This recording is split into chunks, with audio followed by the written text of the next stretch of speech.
The 90s was a very strange time for horror movies. While the genre had seen plenty of success in the early 80s, its popularity slowly began to dwindle as the new decade neared. A genre that was once synonymous with edgy, boundary-pushing films had now become a dumping ground for cheap sequels and direct-to-video schlock. Audiences too had grown fatigued from the numerous slasher films that flooded the market, and they clamored for something new. Enter Wes Craven's Scream. With its brilliant subverting of horror tropes and a cast of self-aware and intelligent characters, Craven's film was a huge success, prompting renewed interest in the genre. Naturally then, its popularity would inspire a surge of derivative teen horror films, all hoping to get a piece of that sweet, profitable Scream pie. In almost no time at all, the genre once again found itself in dire straits. Then, in 1998, a small film from Japan was released, and horror was changed irrevocably.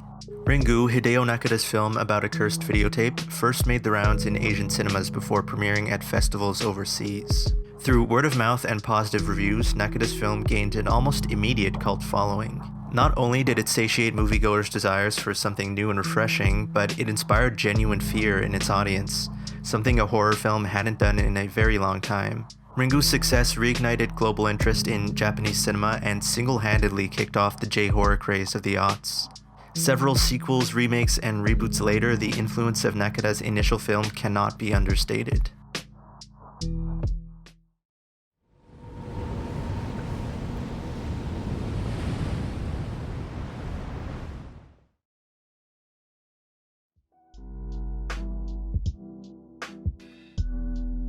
Now, in my opinion, Ringu's efficacy comes largely from its pervading sense of dread. From the very first scene, we are made aware that there's an evil lurking. People are dying, seemingly at the hands of a cursed videotape, but the perpetrator and their motivation are unknown, at least initially. All the protagonist, and by extension the audience, have to go on is anecdotal. Nothing is concrete. The abstract nature of the curse gives the evil an impalpable, almost mythical quality, making it all the more terrifying. Of course, the film's characters set off to uncover the origin behind the curse, but by this point they've already watched the tape, and as we know, those who've watched it die 7 days later. The film then carries an immense sense of urgency, a real hurriedness that adds to the helplessness of its characters. Whether it be at the funeral of a girl who has fallen victim to the curse, or on Izuoshima, an island bordered by turbulent waters, death is ever present, looming over our characters at every turn. In the end, we discover that the only way to escape the curse is to pass it on to someone else by means of copying the tape. What is especially frightening about this concept is that the curse cannot be eliminated entirely. Instead, it's destined to spread like a plague, forever moving from one person to the next.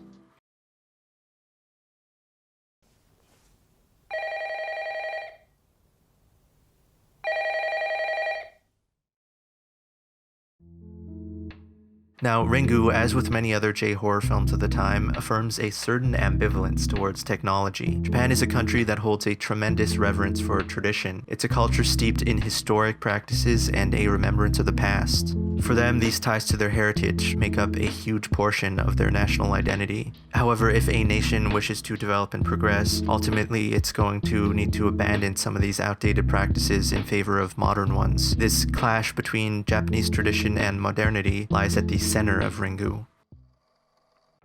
In Charles Derry's book, Dark Dreams 2.0, the author dissects Ringu's commentary on present-day anxieties. He states, Ringu suggests that although we think of contemporary technology as scientific advance, it is actually a conduit to our most primal fears. In addition to the cursed videotape, Ringu prominently features an array of modern hardware such as cameras, television sets, and telephones. Not only can the vengeful spirit Sadako communicate and extend her curse through the tape, but through many of these devices as well. The film then implies that technology leads to death. It reflects a contemporary malaise over the rapid digitization and advancement of modern society, progress that, in the eyes of many, come at the cost of tradition and remembrance of the past. Ringu therefore suggests that the past may come back to seek retribution if it is ignored. Sadako herself is reminiscent of the Yurei, a Japanese ghost archetype rooted in folklore. She is the remnant of a bygone era, and her curse represents the forgotten past forcefully manifesting itself into the present. Now, as previously mentioned, the revelation at the end of the film is that one can effectively rid themselves of the curse by passing it on to someone else. Derry suggests that this ending is emblematic of a capitalist ethic, one where people belonging to a social group must turn on each other to protect their own interests. Japan is predominantly collectivist in nature. It's a country that has long had a sense of shared responsibility for group cohesion, and individuals are seen as embedded within their group identity. Ringu's ending, according to Derry, suggests the disintegration of this sense of group unity, and that amoral self-interest has become the new supreme value, even trumping tradition. Regardless of how you interpret the film's themes, Ringu remains a bone-chilling film from start to finish. It combines an engaging mystery with dreary ambiance, and it culminates in a terrifying and iconic finale. Its horror is slow and methodical, but one that truly gets under your skin. Check it out.